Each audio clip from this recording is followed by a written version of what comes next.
Inovasi Kuah Pliu.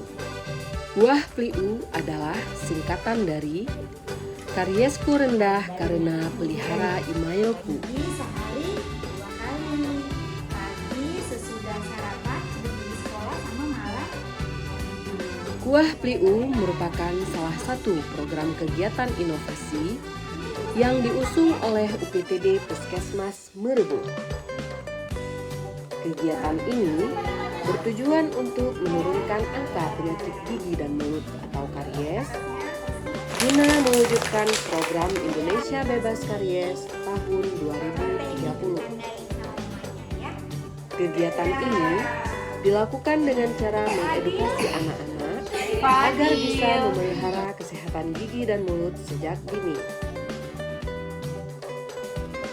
Edukasi dilakukan dengan penyuluhan menggunakan poster dan pantun gigi.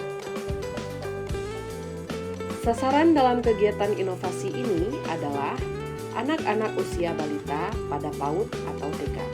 Metode yang dilakukan dalam program inovasi ini meliputi pemeriksaan indeks karies gigi, pemberian reward bagi anak-anak dengan kebersihan gigi dan mulut yang bagus,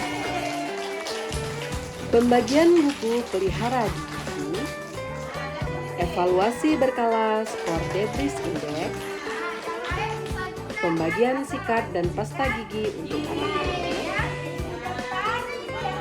pemeriksaan berkala indeks DMFT.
Assalamualaikum warahmatullahi wabarakatuh. Kami dari TK Binaan Tenaga Curujung mendukung program kegiatan inovasi Kuah Pliu untuk anak-anak bebas karies tahun 2030. Terima kasih. Wassalamualaikum warahmatullahi wabarakatuh. Assalamualaikum warahmatullahi wabarakatuh. Nama saya Ernawita Esteto. Sekarang saya menjabat sebagai Kepala Puskesmas Merebut Kabupaten Aceh Barat. Dan saya ikut mendukung program inovasi Kuah Pliu sebagai upaya mewujudkan masyarakat bebas karies di tahun 2030. Terima kasih. Assalamualaikum warahmatullahi wabarakatuh. Assalamualaikum warahmatullahi wabarakatuh. Kami staf manajemen UPTD